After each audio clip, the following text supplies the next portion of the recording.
Okay.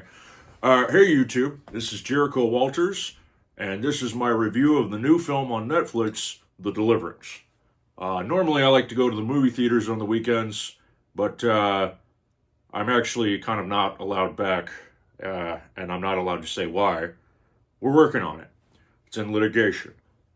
However, I was able to hack into my dead grandma's old Netflix, God rest her soul, and I found the number one movie was The Deliverance. It's a film by Lee Daniels. I thought that name sounded familiar, so I looked him up. It's the guy that made Precious.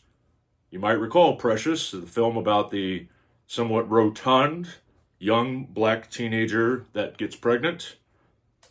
I think a lot of people liked that movie. He's made several pretty decent hits, but I don't think he's ever tried to make a horror film before.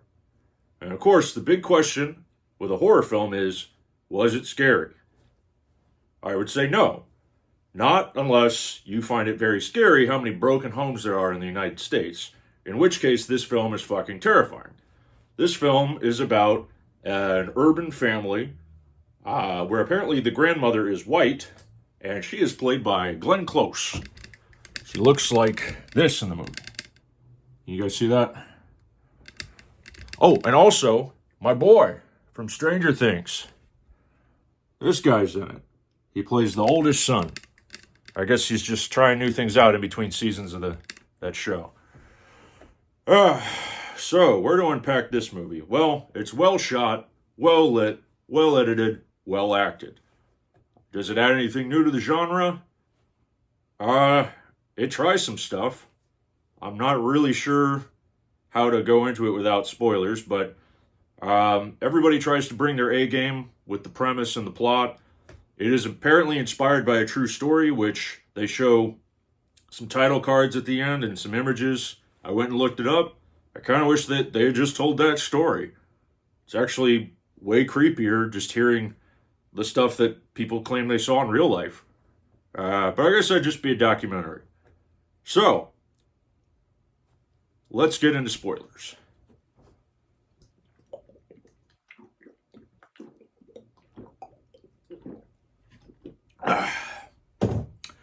Well, halfway through the film, Glenn Close dies.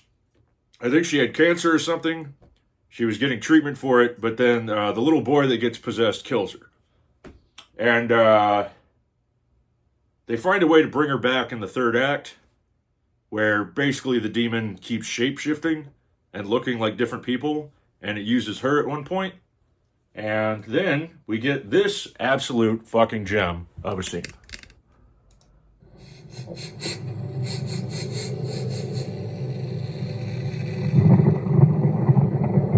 I can smell your nappy pussy.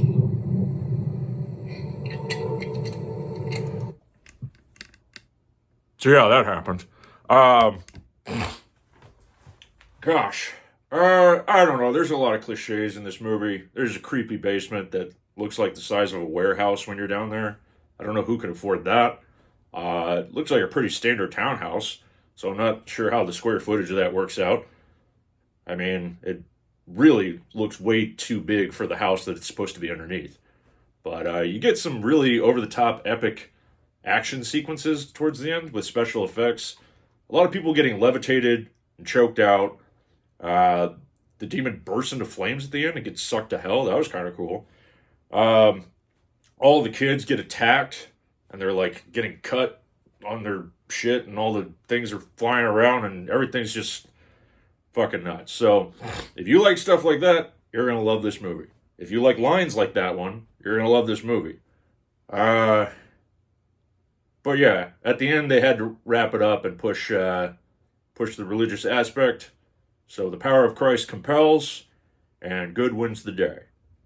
On a side note, it was very weird that there were a lot of women pastors in this movie. I know what you're thinking. It should be the industry standard, but in the evangelical world, it's not really done. There's not a lot of black women preachers, especially as far as I know in Indiana, where this takes place. But yeah, I mean, there's like multiple. So very progressive. Great job, folks. We're doing it. We're changing religion across the face of America. That's great. That's basically all I got. If it seems interesting to you, you should check the movie out.